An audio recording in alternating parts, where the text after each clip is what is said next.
All right, y'all. I am Topkat here on behalf of BLVCTOPIA, and I am here with Trent Mason. How are you doing today?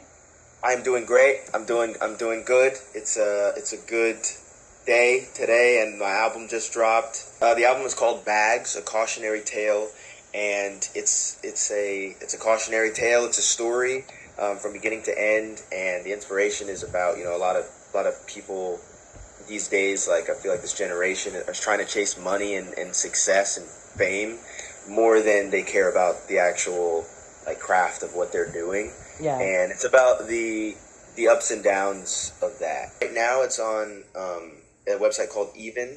People can pay the artist for the project or whatever it is directly, and they can pay like however much they want. So if they want to pay like $1 for the album, they can do that, or they want to pay $20 for the album, they can do that.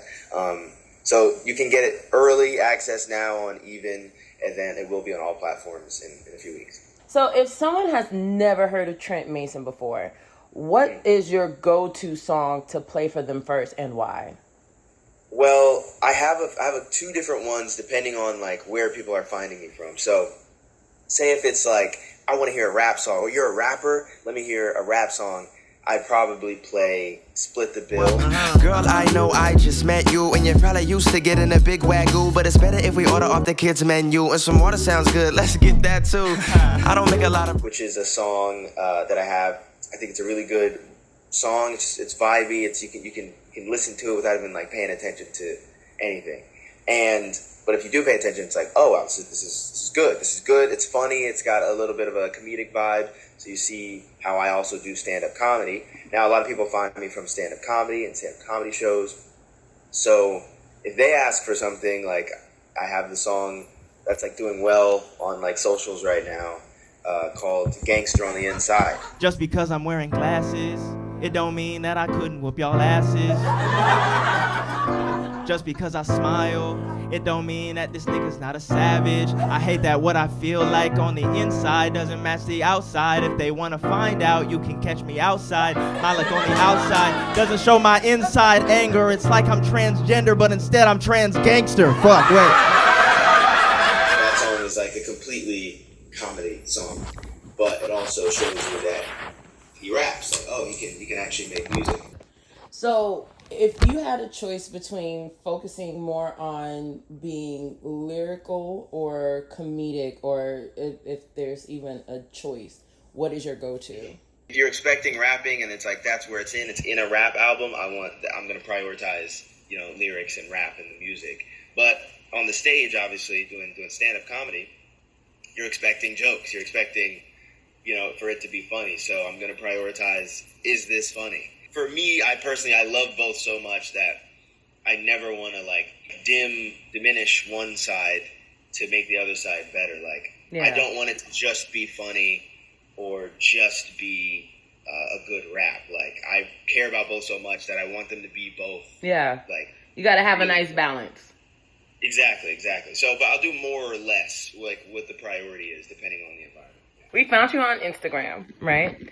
What is something that Instagram does not capture about you as an artist or as an actor? Because I saw that you have a pretty stacked IMDb.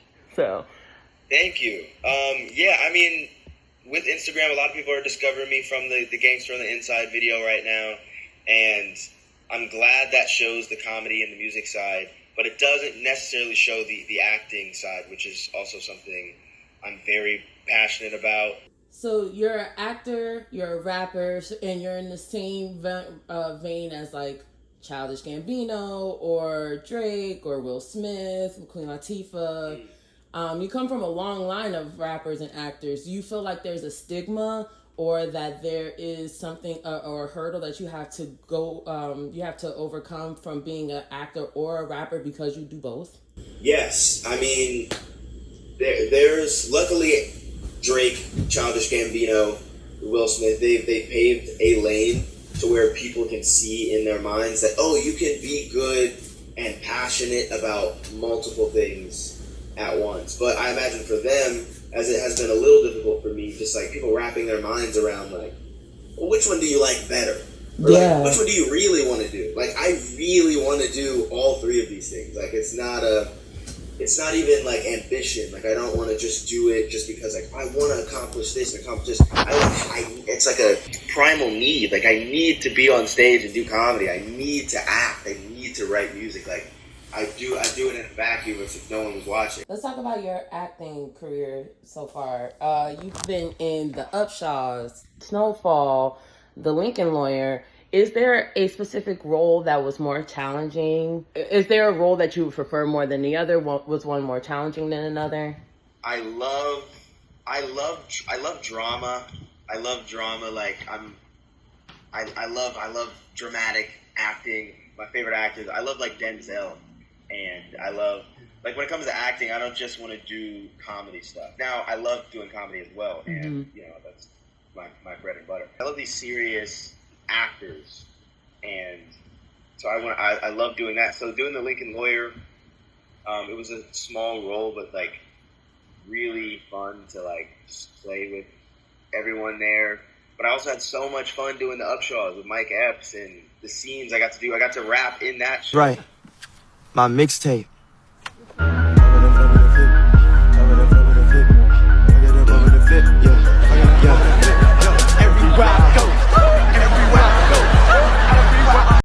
Actually, funny thing about that, in the audition for The Upshaws, I actually made a song because the character is like, he plays his mixtape. It says that in the script. He plays his mixtape.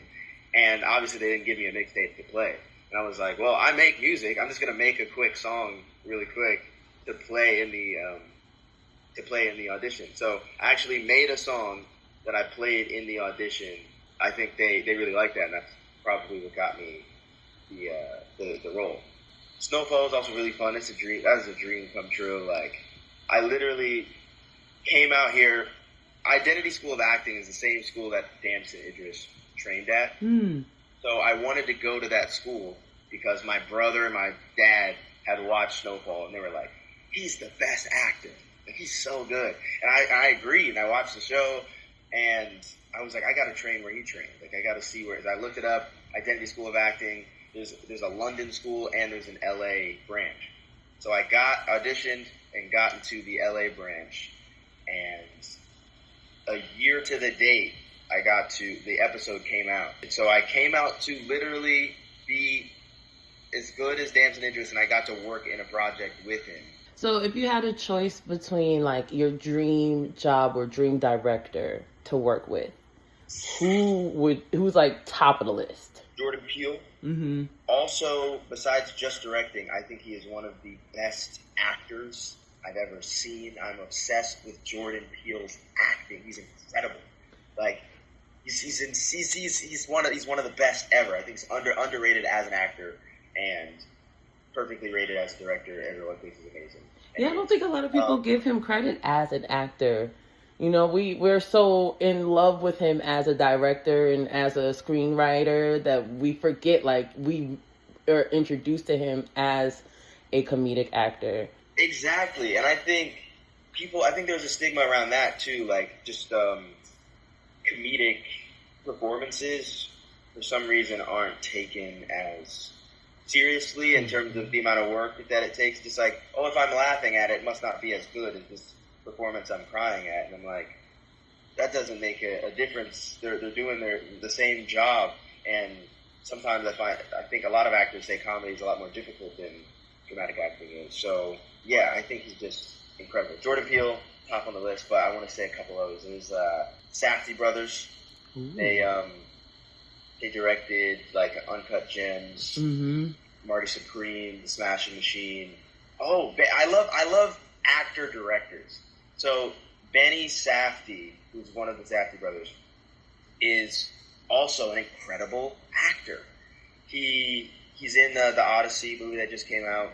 He's in a movie called Good Time that they directed with Robert Pattinson. His performances are just incredible, and I'm like, I want to work with these directors that I also aspire to be like. Like I aspire to be like Jordan Peele. I aspire to be like Benny Safdie, because they have such a hold on storytelling. It seems, and they're just they're funny, but they're so talented, and yeah, I want to work with those people. People I want to be like.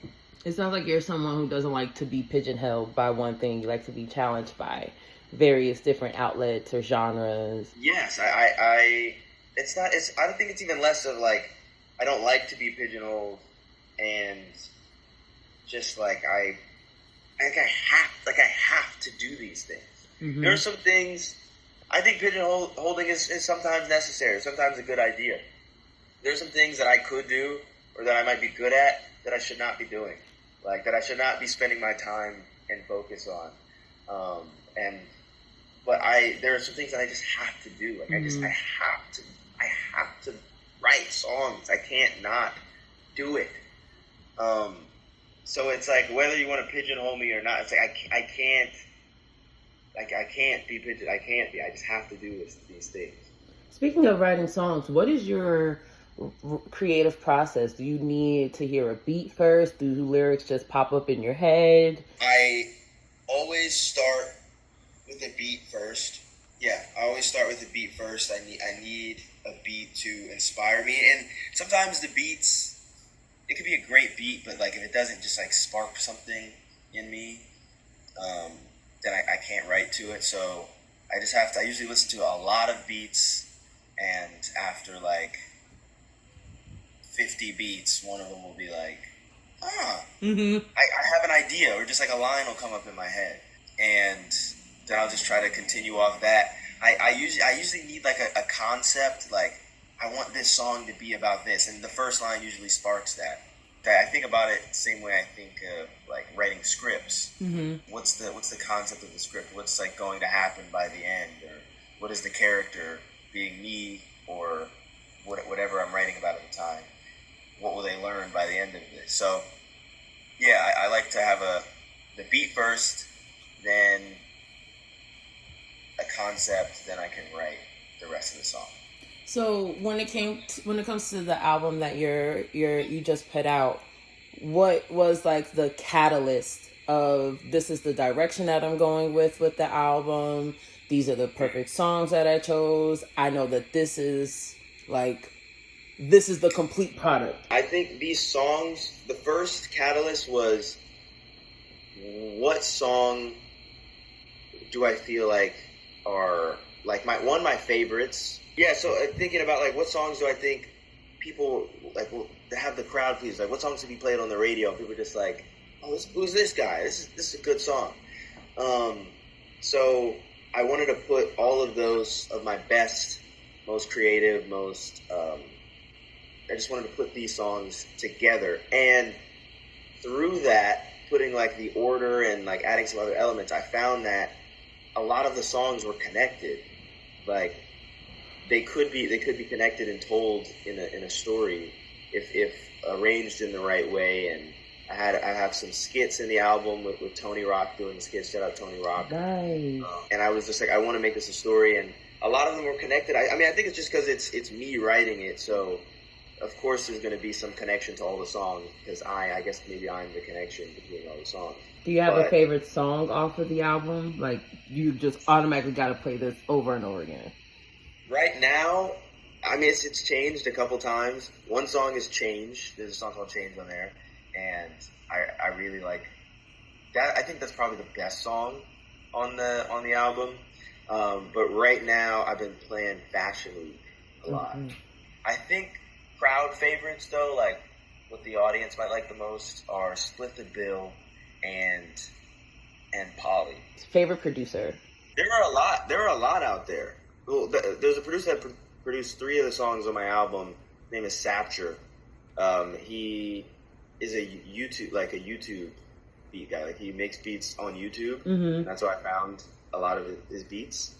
And he's just an incredible producer. I think most of the great producers are unknown. Like, I'll find beats on YouTube. I got to listen to so many beats to be inspired.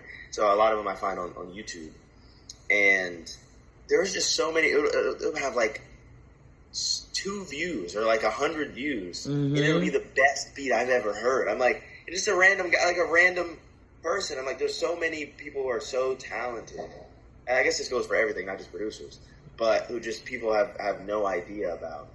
And so I think my favorite producer is like one that no one knows about. I mean, yeah, these YouTube people, there's Sapture, there's Stoic, who produced the Split the Bill beat. Who's your dream collaborator? Dream collaborator? Yeah. Like in a perfect world, budget was not an issue, timing wasn't an issue. Music. Okay, and I'll give you a comedy one too. Music, I'd say, probably Drake. I think Drake is so good. Like, there's other rappers that I love as well, but Drake is also hilarious. Yeah. Drake is underratedly hilarious. I agree. Like, his acting ability, he's been in some shows, seen him do some ads, some just like funny skits online. He's insanely funny. I think Drake and I would get along. And then comedy wise, I really want to collabs or just meet one Childish Gambino, and Bo Burnham. Okay. If you had to choose between an album or a playlist, are you a album person from beginning to end, or would you rather curate the perfect playlist? I guess the perfect playlist is an album of your own in a way. True.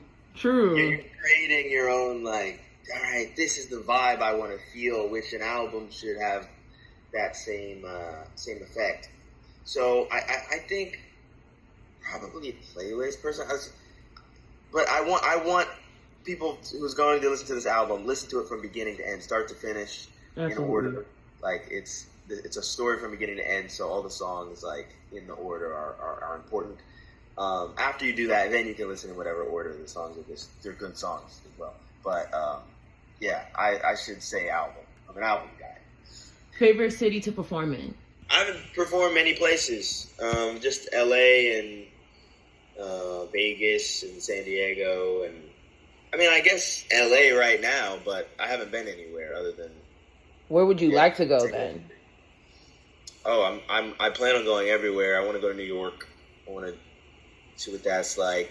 I'm touring with Danny Love starting the end of this month, and we're going to, like, how many cities is it? It's like 30 cities or something. Oh wow! So I'm gonna be in all of them. The Danny Love Show Love tour. Who is an artist or an actor or a comedian that you think is underrated that deserves their flowers? Actor or comedian I think is underrated. I'm going to say Jordan Peele again. Jordan Peele is underrated. I would love to talk to him about acting. I feel like people don't talk to him about it enough. Yeah. One of the best actors we've ever seen in our lives, and people don't ask him about acting. They ask him about directing or whatever. He's an amazing. I mean, it's so.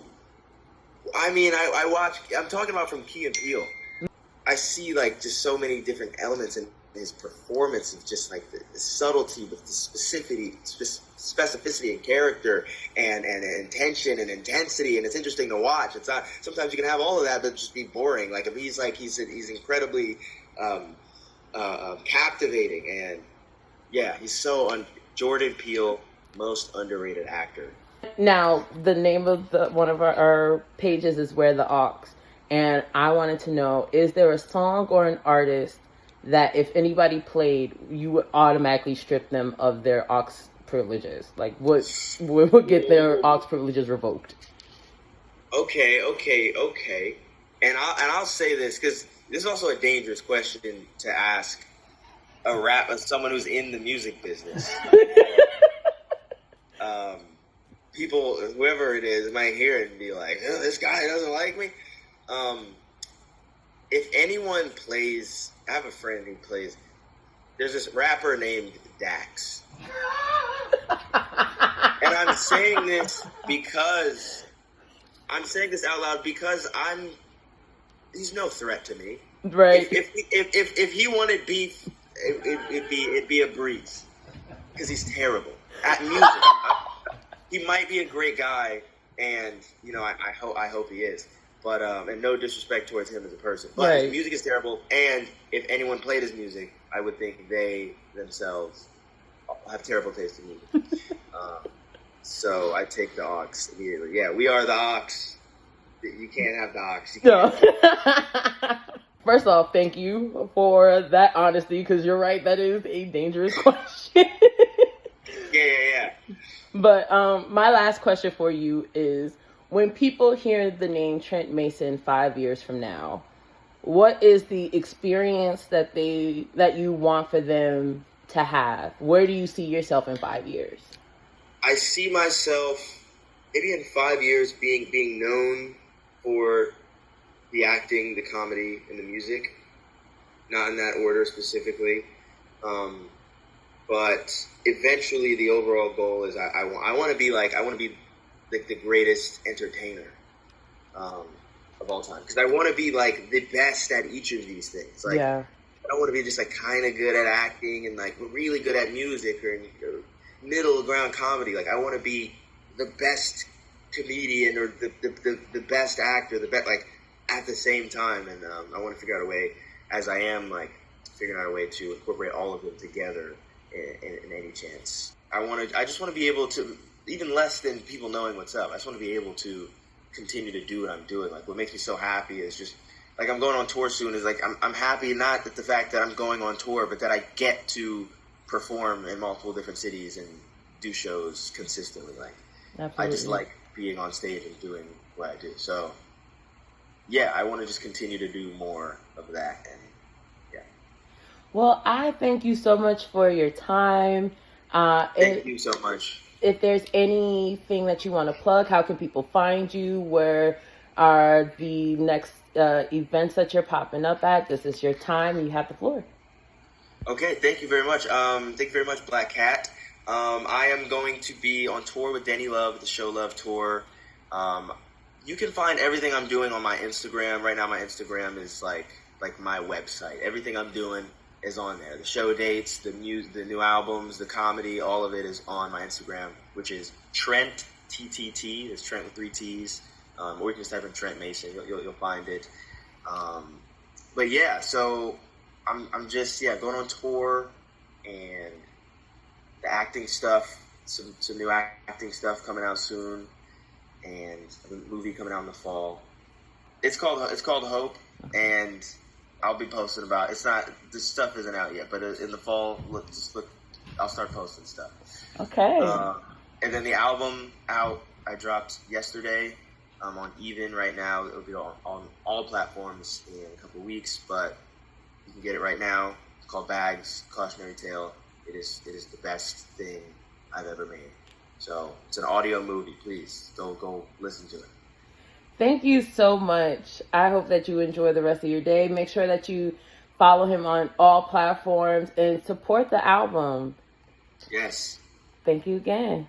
Thank you very much, Black Cat.